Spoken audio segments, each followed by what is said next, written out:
Hello and welcome back to my magic world of XEEN. So this is post-production Green Emerald here because I forgot to unmute my microphone for some reason. Even though the microphone actually has a light, and quite bright one at that, that shows whether or not it's recording or not. So, oh well. I guess this just allows me to do some more in-depth talking about some things. So one of the things that I actually said during the recording here was about the music. So in the previous recordings, I always rotated the sound fonts around, and in every episode, in the description of them, you could see which one was used. And now I generally want to try and lower the number of sound fonts in the rotation, so that eventually I could have only one that is like the best, and I could continue using that throughout the rest of the game. So I'm thinking I will try and remove one sound font per cycle. And also talking about the GS part, there were overall only 2 GS sound fonts that I had. So it was, I think that was EOPaths and Fluid R3. And I used to use the EOPaths for the most part, but for the last cycle I switched to Fluid R3, and I think Fluid R3 works better because you can actually hear the footstep sounds, which is amazing. So I think I'll continue using that for pretty much everything from this point. Where to? And I also removed the other SC55 sound font, because it really didn't work out in the Darkside overworld. And well, we'll see what works out well and what doesn't in the next videos too. This one, for example, is running on Fluid R3 GM as well. And I think Fluid R3 is generally one of my favorites. It really works out well, and it's surprising. You have the proper stone. I'll open the door. Go ahead. It's surprising because it wasn't made to be an accurate representation of the SC55, but I guess it does make sense in that it was made with timidity in mind, so I guess it performs a bit better than the sound fonts that were not made with timidity in mind. So yeah. Also here, I'm back in the Golem dungeon, and what I wanted to do is to check what is all the way up there. There was a room up there that I could not get to, like, yeah, you can see it right here. And I don't know what that is all about. In fact, I didn't even get to learn what that is all about at the end of this video either, but you will see that a bit later. So in this place, the Diamond Golem place, I figured 2 new things out. So the first thing was that how jumping works. Well, you'll see soon enough, I suppose. I decided that I could get more use out of my arrows by jumping away and then shooting. However, if you look closely at where I'm standing right now, I'm trying to jump right through the door. Apparently, jumping through the door does not work. And that's interesting, I never knew that. Kind of makes sense, because you would probably hit your head on the door. But still, kind of annoying that that's that. Another new thing I found out about these guys that will take a while for me to find out, but yeah, I can just probably talk about that right now. I can actually fight them with weapons and they won't break. However, the enemies will break weapons if they hit and they succeed in hitting you. I thought that wasn't the case because the clue book was saying something different. It said that sometimes breaks weapons, but I thought that is because they're diamond, and it makes sense that if you attack something that's diamond with a weapon, the weapon is more likely to break than the diamond. And also in Isles of Terror there were some enemies that would break items if you attack them instead of you being attacked by them. So that's why I made an error in judgment there. So things would have gone a lot smoother had I known that from the start. And that also raises the question of how this works with armadillos. Because they are either the same, in that you can attack them, but they will break your weapons if they attack, or the opposite, where you attacking causes them to break your weapon. Again, it makes sense for them to break weapons on attack, because armadillos have pretty good armor. So, I don't know, maybe I'll just need to test that out. So yeah, and the Golem dungeon is pretty much the final dungeon of Clouds of XEEN. So we're really getting close to the end game of this. And yeah, so here Sarah got hit and his weapon actually got broken.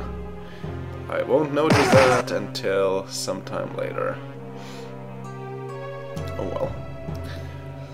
So yes, this is pretty much the final dungeon. There are some different areas that use the dungeon tile set, but they aren't officially called dungeons. Also, the Golem dungeon is completely optional. It's just for you to get some extra things, and you'll see what those are in a bit. Okay, so while I'm dealing with these guys, one thing I can talk about is the project itself, well, the projects generally. So just recently, people managed to find out how to make Unreal Return to Nepali work a bit more properly. Because earlier the build was a bit broken, then it sort of got fixed, but not really. Because it got a technology upgrade, and it's still in a bit rough of a state. And even recording ability broke during that. But now there's a workaround, which makes no sense. And nobody knows why it actually works, but it works. So that's good, I guess. So I think on the 2nd of next month, so that will be next Tuesday, I will probably continue my Unreal Return to Nepali play. Well, partially, because there's still some issues, and for example, the Marine match thing doesn't actually work still. But oh well. But at least this will allow me to finish the playthrough, and then I will be able to start playing Unreal 2, The Awakening. Maybe. I do want to play that, but it really depends on my website state, because there is some information on my website that I want to link to, and right now my website is not in a shape where it can be up. In the sense that the host is having problems, and there has to be a software stack upgrade in order for my server to not crash horribly every time. So, yeah. That will possibly take some time. If it takes too long, then I'll start playing through Heroes of Might and Magic 1, a strategic quest, because I have that ready too. So, yeah. That's pretty much what I wanted to cover. Also, this Monday is my bachelor's thesis defense. Oh man. And after that, it's pretty much the summer holidays, more or less. I still will have to do all kinds of paperwork for graduation and whatnot, and possibly some parties. Oh man. So, yes. That's something to look forward to, and that's the reason why I will be able to do 2 things per day again. Yay. Hopefully that will speed up some of the things, although I have to say that Might and Magic World of XEEN has been going through quite quickly so far. But yeah, the Clouds part is pretty short, and then the Darkside part is probably a bit longer. And when you combine both into one, you get something that is of appropriate length, about the length of Isles of Terror. So yeah, that kind of makes sense. Yeah, and here I notice, oh man, things are broken. So that means there's something other going on than what I thought. Yeah. So, yep, and from there on I decided that, hey, I can actually attack with my weapons, that means. And so I can mow down these diamond golems without any issue whatsoever. Yeah.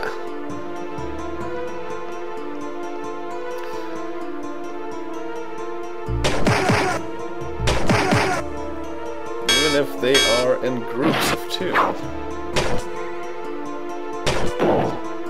Golem Stopper is useful. And that is the end of this hallway. I finally managed to get everything done with the diamond golems. And the reward is 2 more mega credits. I still have no idea what the mega credits will be used for, because I don't think that dungeon excavation really requires that many of them. And we won't be able to get to that point anyway until we rescue Crodo. And that's pretty much the very end of the game. So I'm not too sure. But I guess we'll see. And this last part is behind another teleporter, and it's also full of golems. But it's assorted golems. All the golems in review.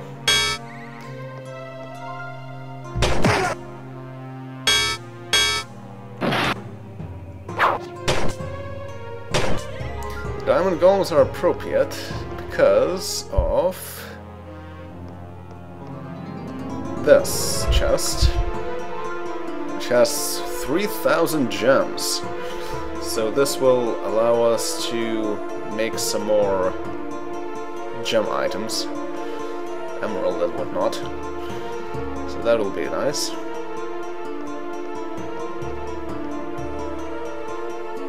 And through the doors there are even more mega credits. Yeah, not that exciting. At least through these 2 doors. Through that other door is something different. It's a hallway with a statue and a teleporter. All is set, it is plain to see. Master of Golems, I now dub thee. +1 level to everyone. Awesome. And also we are already eligible, well, more or less, to train to the next level, so very soon we'll be able to get even better levels. And with that, the Golem dungeon is actually done.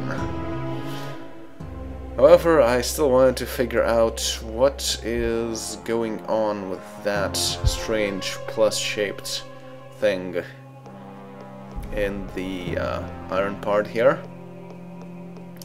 There are switches that you can press, but looks like they close other things. So I'm not sure if there is any way to get there by toggling switches. However, I decided not to even try that, because I can just use teleport in order to get there. So I did just that, to test out what is in fact in there. The first attempt was a bit of a failure, because we ended up at the beginning of the golem dungeon, well, the iron golem dungeon. So I thought that maybe that was some sort of failsafe against attempts to teleport in. However, I then decided, how about if I try 3? And yes, this is in fact a place full of teleporters. So if I enter one teleported me to the iron golem parts, another one teleported me to the stone golem parts.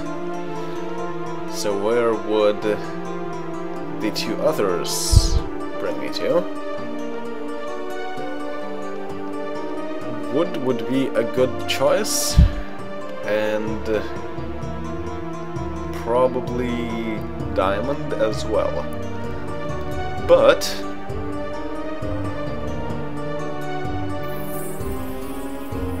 trying to do that, well, I stepped back into a teleporter that I already was in, because I forgot which one I actually went to. Whoops. Oh well. But the other ones bring you to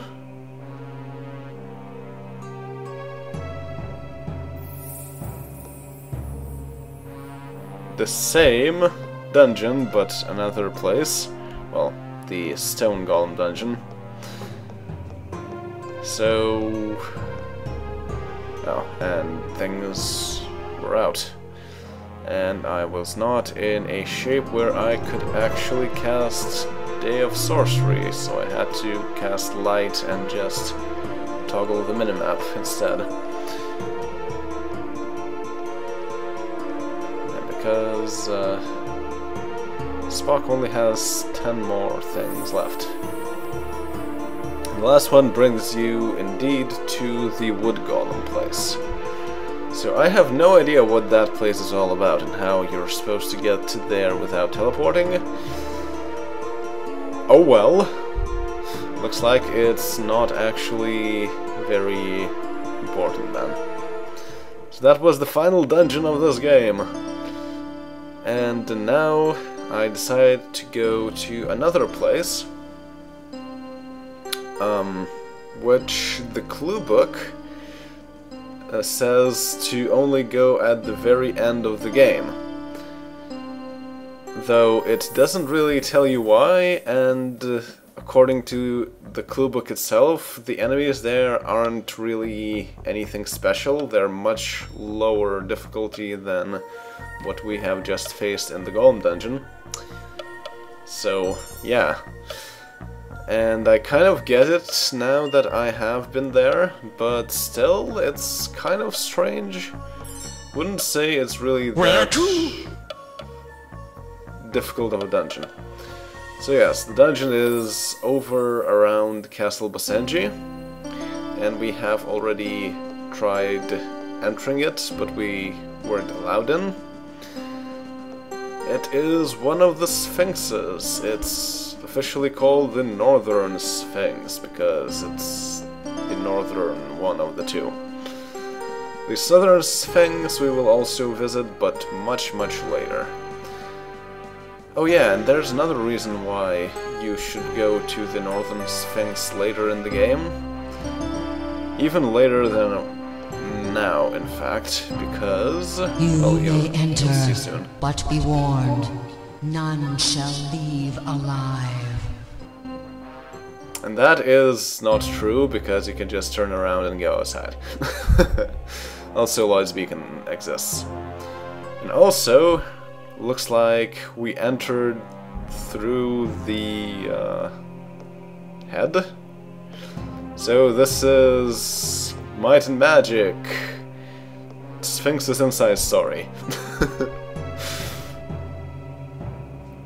You can see the feet, the arms, and we're somewhere in the middle of the place.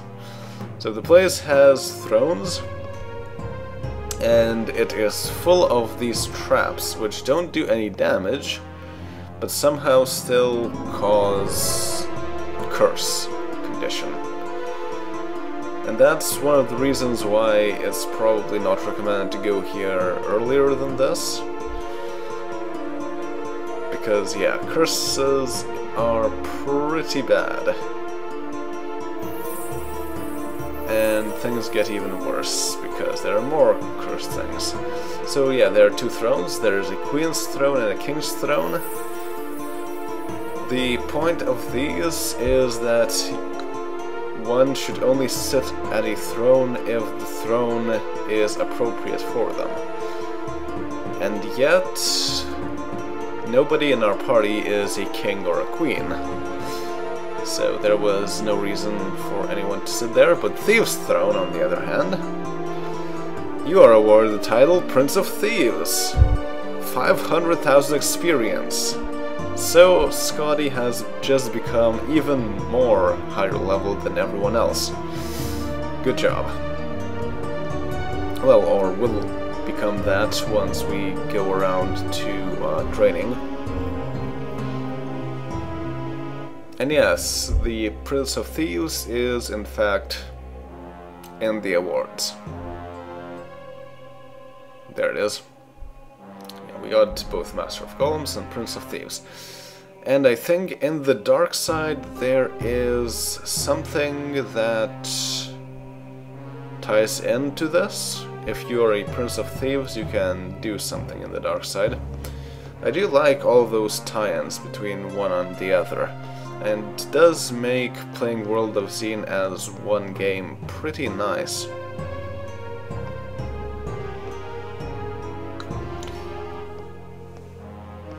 And yes, in this place the enemies are in fact golems. So we just can't get away from the golems. Though I'm not too sure why there would be columns there. Well, I guess a sphinx is something that is made from stone, so stone golems I guess makes sense. Of course, golems are not the only thing that is in here, but you'll see what I mean later. It's still mostly golems. The thing is that fighting them while cursed is a bit difficult, even though they're not much of a threat normally. And there's still no way to cure curses, at least normally.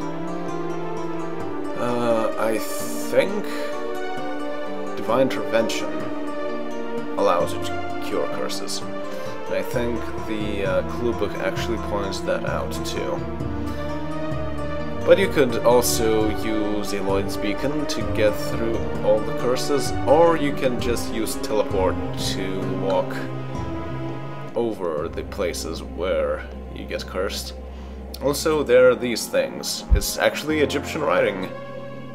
It probably spells something out here, but I'm not too sure what. So, I think you'll like my name. Try not to get it wrong. So there's a puzzle here. You have to find the name of the Sphinx, or else it does not allow you to pass. It is a very typical Sphinx thing to do. And this is where I really don't like the clue book of the World of XEEN. Because just by looking at the clue book, even if all you want is to see the map of the place, It spells out all the answers to all these puzzles. So, like, I just get spoiled to the answers of these puzzles, and that is really annoying. The cluebook for Isles of Terra also had answers, but all the answers were in alphanumeric inverted way, so you wouldn't get spoiled by just glancing to the cluebook. That was nice. It also had a listing of monsters for every overworld area.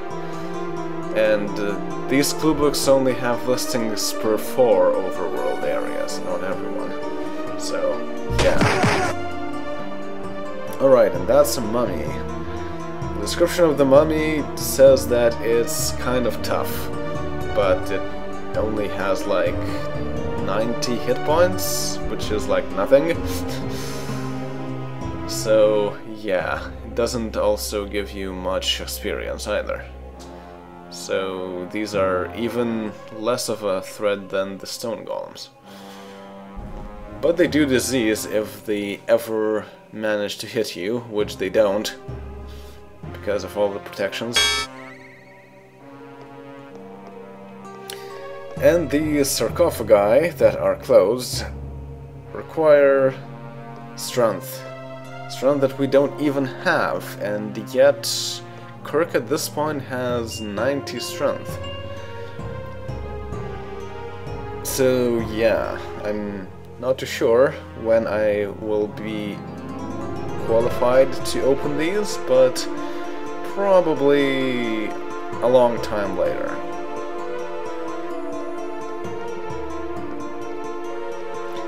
I guess by the time I can go to the Southern Sphinx, I will be good enough with might to go to the Northern Sphinx again as well.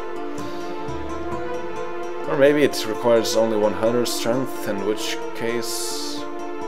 Right.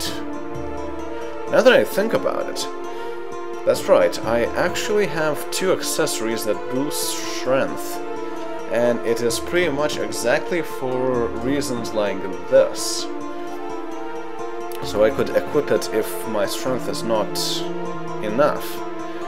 So now, once I get to recording the next episode, I will actually be able to test that out. Yay! Things that you figure out while rewatching things.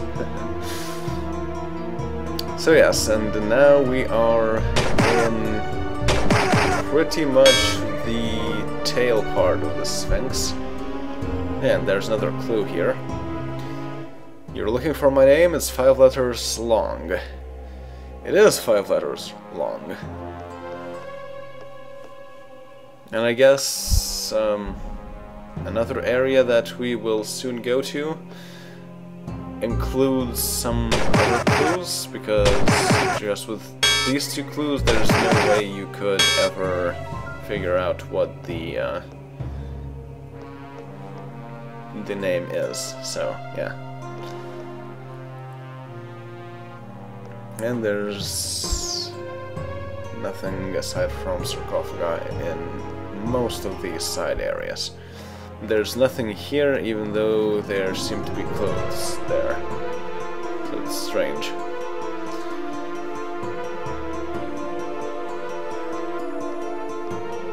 Yeah, you can see that the Sphinxes use the dungeon tile set, and they are in the general area of the book near dungeons, but it's not technically a dungeon. It's also quite different from the other dungeons. It's more like a castle in terms of layout, really. You can see clouds somehow there.